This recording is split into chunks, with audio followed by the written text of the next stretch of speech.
Stuart, what is the best FPV freestyle frame? What's the best frame? Tell me what frame I should get for 2024. That is one of the questions I get asked the most on this channel. G'day, Stu from UAVfutures here, and we're going to be answering that question. What is the holy grail of FPV freestyle drones? And if you care about flying, you care about FPV, and you care about freestyle, you definitely don't want to miss this. This, my friends, is the Valador V2 from Flyfish RC. It is an absolute beast, and the best part, this is a no-nonsense, no bullshit review that I'm going to tell you I absolutely love this product. And I can tell you, I've had it for over 6 months, and I never even meant or intended to make a video on it, except it just keeps performing and I need to tell you about it. So we're going to go through what makes it so good, the pros, the cons, all that sort of stuff, and also hopefully we can get some free ones out to you, so make sure you're watching this so you can find that out, and we possibly might be able to make even better. We're going to have a direct impact on making one of the best frames in the biz even better. So the Valador V2, as a bit of an overview, there is a whole ton over on the Flyfish RC website. They come in a lot of different configurations and everything like that. There's like dead cat style or like larger arms, all those sort of things. I've got a standard X pattern right here, and it has served my freestyle purposes to a T. It is robust, it handles things really well, it's got awesome camera, I guess, protection, and a whole heap of mounts as well. Everything fits in there nicely. It is an absolute banger. And also, if you're interested, tell me in the comments, but I've made a whole, this is how much I love this frame, I've made a whole guide on this. But let's get some things out of the way first. Stu, how much does this cost? And the answer, depending on which version you get, I think it's about $70, which I believe is sort of the sweet spot for a premium frame like this. Yes, there are some cheaper ones. There's also some more expensive ones out there, but this, for everything it's doing, I don't think I would ever need a freestyle drone again. If someone said this is the only frame you can build from, I think it is more than adequate with a lot of nice quality of life features as well. So let's do that. Let's jump at the start. You can see one thing you can notice straight off the bat, it comes with a whole bunch of TPU accessories. I put the tropical mounts on mine. Not only does it protect the frame and I guess some of the edges from smashing or delaminating or anything like that, but there is some very clever designs with the way this goes together, and hopefully I can get this shot in right here. I'll put some pictures on the screen as well. The TPU is actually sandwiched between some of the plates, and it makes for an extremely strong design as well. It's going to protect your components really well. Check out this camera protection. I've got a fairly large lens pushed pretty close to the front right here, and it is not like, there's no way I can scratch that as much as I want to.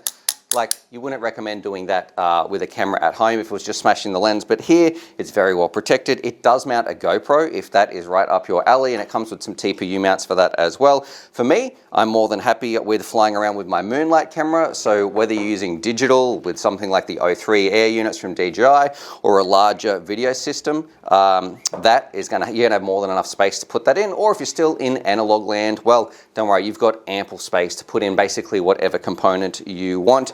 If we have a look at some of the arms, and I'll put these pictures on the screen as well, they're all chamfered, they're very, very nice. There's no sharp edges, you're not going to be cutting any of your motor wires or anything like that. There's a lot of little designs in here that really take this to the next level. So the designer of these frames is constantly taking on feedback, and that's something that I think we can do here as well.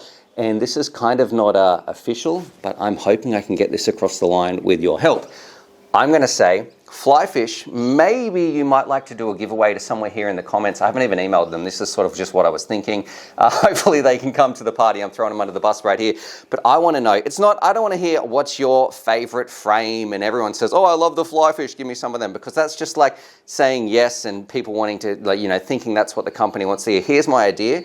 Tell me, what are your favorite features of your favorite frame? So tell me some things you love or you love to see in freestyle frames, because I guarantee they'll be able to read this and make this holy grail of FPV freestyle drones even better. Some of the little features I like about this one as well, all these top screws on the back where I guess you're sitting your battery and everything like that, they are completely flush, so they've got little, I guess, indents, or you can put them so they're not sticking up, they're not going to dig into your battery. It comes with a whole bunch of TPU accessories and also like little sticky battery pads and that sort of stuff. One of my favorite features right here, and I notice this a lot when I go flying with Steve, when he's got his battery lead hanging out the back and it's dangling all over the place.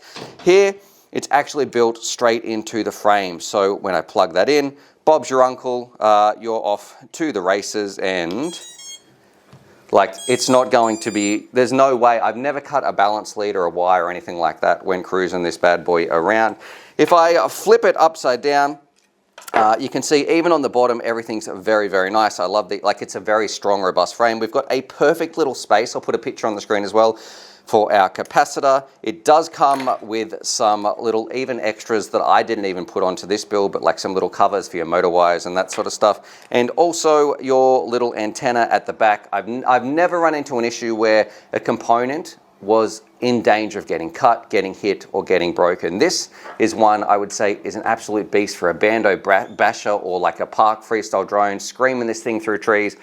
I've just had so much fun with this, and I wanted to make a video to let you guys know about it as well. So don't forget, if you have some ideas and you would possibly like to win this if Flyfish does come to the party, fingers crossed, just put down below what is your favorite feature on a frame. What is something that you love and it makes you want to buy that freestyle frame? Because I guarantee we can take this and they can implement like what I believe is really the holy grail of FPV freestyle frames. And now my favorite part too, like let's go scream this thing around in the park so you can see just how fun this is, robust, and just have an awesome time. So let's do it in 3, 2, 1. Radio, so here we are, we're just jumping straight in, and it was kind of interesting choosing this footage because there's a whole bunch. This is straight from the DVR that was sent back, but I thought, you know what, maybe I'll do this one with busted props and everything like that, but still, it is a very agile frame. Like, we're hitting some really small little gaps there, and I am in no way doing this frame justice. Like, my piloting skills, if you had the skills to pay the bills, you could push this so much further than I can fly this thing around. I was getting a little bit dizzy doing some little spins here, but here we are, a little bit of a, I guess, a faster speed. This is without my ND filter on or anything like that. This is just the straight recording sent back. It's just a very fun, smooth, super easy to fly freestyle craft that I love. Like, it's one I take out all the time. It's sort of like my go-to. It's very reliable, and in all the stacks I've had, I've never had an issue. I've never had a problem with the components breaking or anything like that. It's just a wicked little craft that if you're interested in a freestyle rig, you want to spend a little bit more than one of those budget ones, but you also don't want to get like one of those ridiculously, I guess, $150 expensive ones. This, I believe, really is the sweet spot. So overall, I've got to say a thumbs up to Flyfish and the Valador, regardless of which version you get. Like, there's a whole bunch of like Dead Cat style and freestyle and Truex and all those sorts of things. I think it's just a really well thought out frame that I think a lot of people would like to see and appreciate cruising around. So anyway, also go watch this video in the top right because it actually did take me a fair bit of time to make, and I think you really enjoy it as well.